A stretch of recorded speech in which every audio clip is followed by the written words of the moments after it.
Hey everyone, Albert Lee with Clever Key Consulting Group. Thank you so much for tuning in.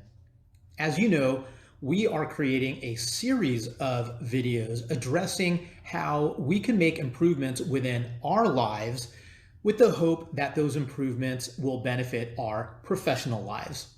In this video, Dr. Garrett and I talk about using this time, especially if we're unemployed, underemployed, or just have extra time on our hands, to develop soft skills rather than hard skills to make improvements in your professional life. I hope you get value out of this. Now, enjoy the video. Hey, Dr. Garrett, once again, thank you so much for spending time with us in our series of videos on how we can be better employers or better leaders and also employees. Thank you so much. Today, I want to talk about how we can use our time to become better, especially during these times when people are unemployed or underemployed, or they just have a lot of free time on their hands. Dr. Garrett, how can we use this time to become better? Yeah, I love that question. I've actually even heard a few thought leaders refer to this time period as the Great Pause. Where we really do have an opportunity to kind of assess and evaluate what's really important to us. Were we living the quality of life? Were we doing the things that were most rewarding? And so there is an opportunity for a lot of people to be able to really assess and decide, are they doing the work that they want to do for the next year, 5 years, 10 years? Is there an opportunity to maybe develop skills that allow them to pivot or to maybe advance in their career? And so, I do think there's a chance and for people to use this time to leverage their value and to make sure that they are really pointing in the direction their future self will thank them for using this time really wisely. And so, one of the things that I think you can do in this time period, we talk about skill sets and being able to really develop or grow. And there's this term called hard skills and soft skills.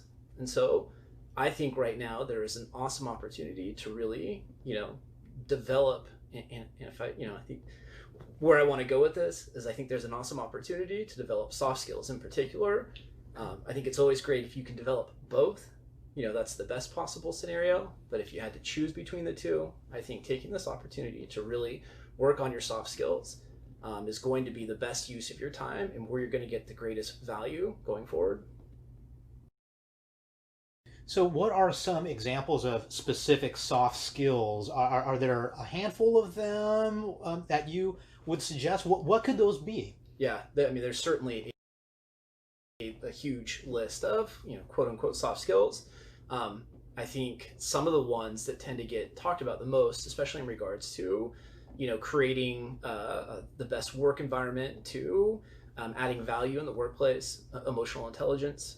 I think self-awareness, which is kind of a catch-all, right? So self-awareness is where you really can customize and understand, what your strengths are, where you might be lacking. And so I think that's like the granddaddy of all soft skills. Okay. And the one that I think is maybe, not I'm gonna say maybe, I'll say it is the most significant, important skill that you can develop. But there's other soft skills like grit, right? And I think courage would be a soft skill. And in some regards, it feels a little, I don't know what the right word is, but it feels a little demeaning to call them soft skills, because these skills are significant and often, related to doing amazing, difficult things and leading into challenges and hardships. But those would fit under the umbrella of soft skills. I think other ones would be, I think leadership is certainly something that would be considered. Communication skills. Let's see. Empathy would be another great one. Compassion. So all of these would be examples of soft skills. And they generally have to do with character strengths or kind of character development, right? You can kind of throw out attitude and character. There's some crossover or layover between the two. But typically, if you thought about character strengths, those often, or what we would correlate or connect to soft skills. Great, thanks. So, Dr. Garrett, why would you say that prioritizing the development of soft skills over hard skills is the best way to maximize your overall value right now? I think that question is something that's relevant. It's like a timeless, I think, suggestion. However, I think it is uniquely relevant and critical at this time, where having a toxic impact, where having poor people skills, not being aware of the impact you have on people, or maybe you say things that other people consider as being offensive or inconsiderate. I just don't think it's going to be tolerated in the workplace going forward, and I think there's going to be more emphasis. And so the ability to have the awareness to really understand how you impact people, I think having a secure sense of self, right? I think so much of what tends to happen in the workplace that creates difficult encounters, or where people tend to have conflict, is oftentimes it kind of rubs out of insecurity. When someone feels threatened, they feel insecure. And so I think having that self-knowledge and really finding that inner peace, is certainly something that just makes you a better employee. It creates a culture at the workplace that is conducive to everybody doing their best. And there's all kinds of actual research that shows that when the culture is really healthy, and we often refer to it as like a virtuous culture, and so there's a commitment to things like expressing gratitude, right? Being kind, self-sacrificing for the greater good. Having a sense of purpose in what you do. So all those things, which again fit into that rubric of soft skills, tend to correlate with better productivity, with better employee satisfaction, greater employee loyalty, retention, less sick days, which is of course always good for the bottom line of the company, but they actually tend to perform better too. And so it basically elevates every aspect of the company. And I think really smart companies are doing a better job of emphasizing character or attitude over skills. So they, the belief is that skills are something that are more easily taught than character. And so if they can assess heading in, or at least kind of emphasize this idea of having great character fits or having great values fits, right, then I think it sets them up to really be able to create an overall culture that people can thrive in. So, Dr. Garrett, what are the implications of not developing your soft skills right now? Well, I think right now you're going to greatly hinder yourself, in regards to your ability to get promotions, your ability to even get employment, get meaningful employment, again, with this emphasis on really, prioritizing character first. If there are glaring issues in your people skills, right? If you are someone that, can easily be attributed, they have like a fixed mindset. If there's things that, there's like certain buzzwords, or there's certain character strengths that you clearly are lacking, I think it's going to be increasingly difficult to, get jobs, and to especially get jobs that, are ones that you career calling type of jobs. And so I think it's going to hurt you in that way. I'd also say, if I told you right now, hey, there's a single skill set that you could develop that would enhance your, value to yourself in the workplace, but it will also increase your happiness overall. It'll improve your relationships. It will make you an all-around better person and give you an all-around better quality of life. Is that something that you'd be interested in? Yeah, absolutely. Absolutely. And I'm not aware of, the hard skill that can necessarily translate into all areas of life like that, whereas the soft skills certainly can. Becoming more self-aware, becoming more empathetic, becoming more a better leader is one of those things that just elevates you in potentially all areas of life. You can become a better friend, a better spouse, better member of the community. And so, and we also know that it tends to, increase your quality of life. You tend to be happier when you're using your character strengths in, positive or productive ways. Happiness is one of those things that also correlates with getting better jobs, getting increased pay, getting more promotions. And so, the focus on these soft skills is, I think, just significant in general to having a better life, which is going to help you also in the workplace. Yeah, it makes a lot of sense. That makes a lot of sense. Great. So, Dr. Garrett, how do I know if my soft skills need further development, or how do I know if I'm not prioritizing them enough? Yeah, that's a great question. And I think you will get feedback. I think there's feedback that'll come potentially in multiple forms.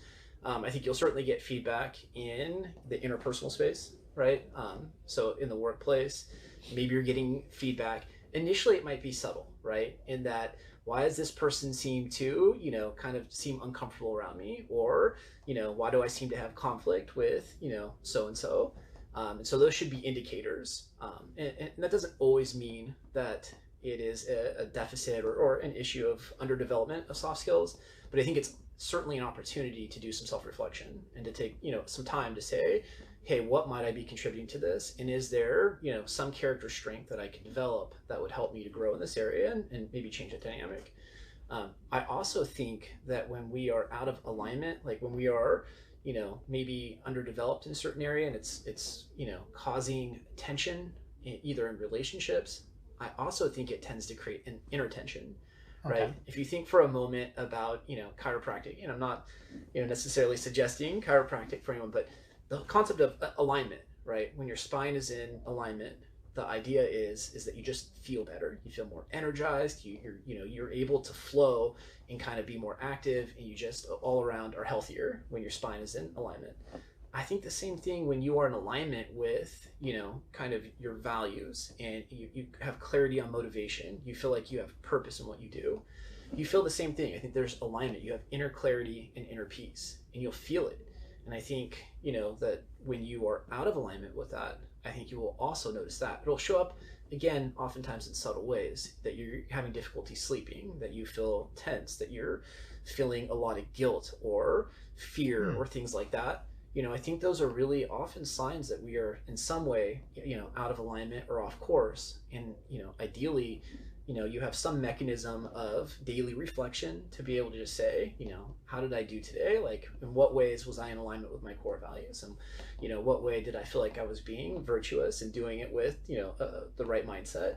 And in what areas, did I feel like I was really off course? And I think outside of that, if you're not someone that does a lot of self-reflection and that really has the ability, I think oftentimes working with a coach, having some type of an accountability, partner, having somebody that you're consistently checking in with that values you enough and that you feel safe enough and trust that they can be honest with you and give you constructive criticism.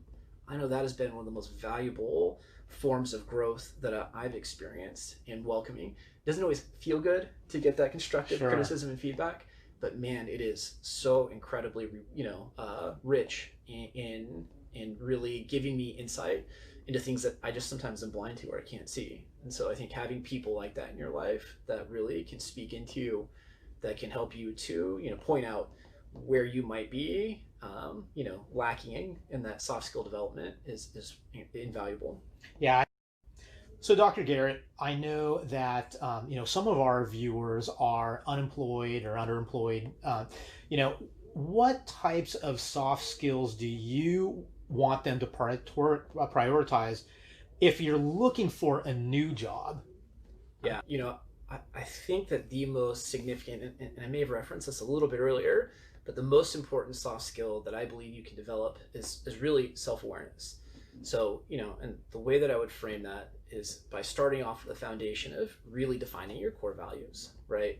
I think filtering all decisions that you make through that lens of the core values of what's most important to you, that alone is going to create a massive difference in both finding a job that's a great fit for you, finding a company that aligns with your values, right? You're just going to be likely to enjoy that job and be successful at that way more so than choosing a job that might pay really well, but is a terrible values fit, right? So I think starting from a place of self-awareness, and that could also include the understanding the quality of life that you want to live, right?